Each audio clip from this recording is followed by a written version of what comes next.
Guys, welcome back to our channel Sushma's view. చూస్తున్నారు కదా, ఇది తిరుపతి టెంపుల్ తర్వాత ఇంకా పైన ఉన్న ప్లేసెస్ చూడడానికి వెళ్ళే రూట్ అనమాట. అంటే శ్రీవారి పాదాలు, ఆకాశగంగా, పాప వినాశం, జపాలి, ఇలా చాలా ప్లేసెస్ ఉంటాయి పైన.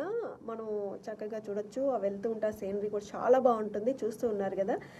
ఫస్ట్ మనకైతే ఒక కళ్యాణ మండపం వస్తుంది, తర్వాత వేణుగోపాల స్వామి మందిరం వస్తుంది, ఆ తర్వాత జపాలి హనుమంతుని మందిరం కూడా వస్తుంది. చూస్తున్నారు కదా, ఇక్కడ లోపలికి ఇలా వెళ్తే మనం కార్ వేసుకుని వెళ్తే అక్కడ పార్కింగ్ చాలా ప్లేస్ ఉంటుంది, మనం ఎక్కడైనా పార్క్ చేసుకోవచ్చు.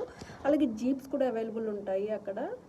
శ్రీ జపాలి హనుమాన్ మందిరం వే అనమాట ఇది. ఇలా స్టెప్స్ మీద వెళ్తూ ఉండాలి. ఒక 10 to 15 మినిట్స్ నడిస్తే లోపల టెంపుల్ ఉంటుంది. ఆ వెళ్తూ ఉన్నప్పుడు కూడా చాలా బాగుంటుంది. ఆ సీనరీ అంతా కూడా చూస్తున్నారు కదా, అక్కడ గాంధీ తాత కూడా ఉన్నాడు. ఇక వెళ్తూ ఉంటే అటు ఇటు కూడా మొత్తం అడవే కాబట్టి చాలా బాగుంటుంది, చాలా పీస్ఫుల్గా అనిపిస్తుంది. ఇది వచ్చేసి దీని ప్రాశస్త్యం ఏంటంటే, అంజనాదేవి హనుమంతునికి ఇక్కడ జన్మనిచ్చిందని చెప్తుంటారు. నారాయణ పర్వత ప్రాంతంలోని ఆకాశగంగ తీర్థంలో అంజనాదేవి 12 ఏళ్ల పాటు తపస్సు చేస్తే ఆమె తపస్సుకు మెచ్చిన వాయుదేవుడు ఒక ఫలాన్ని అందిస్తాడు. ఆ ఫలం తినడం వల్ల అంజనాదేవి ఈ జపాలిలో హనుమంతునికి జన్మనిస్తుంది.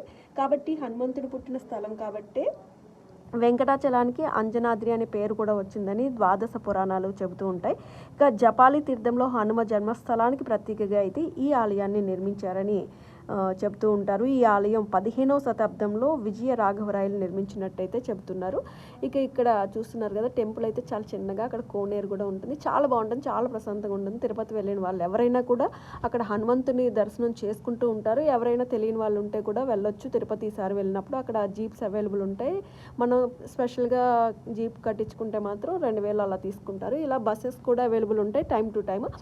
పెద్దవాళ్ళకైతే 90 రూపాయలు, చిన్న వాళ్ళకైతే 50 రూపాయలు. మరి ఈసారి మిస్ కాకుండా మీరు తిరుపతి వెళ్ళినప్పుడు వెళ్ళరండి. సబ్స్క్రైబ్.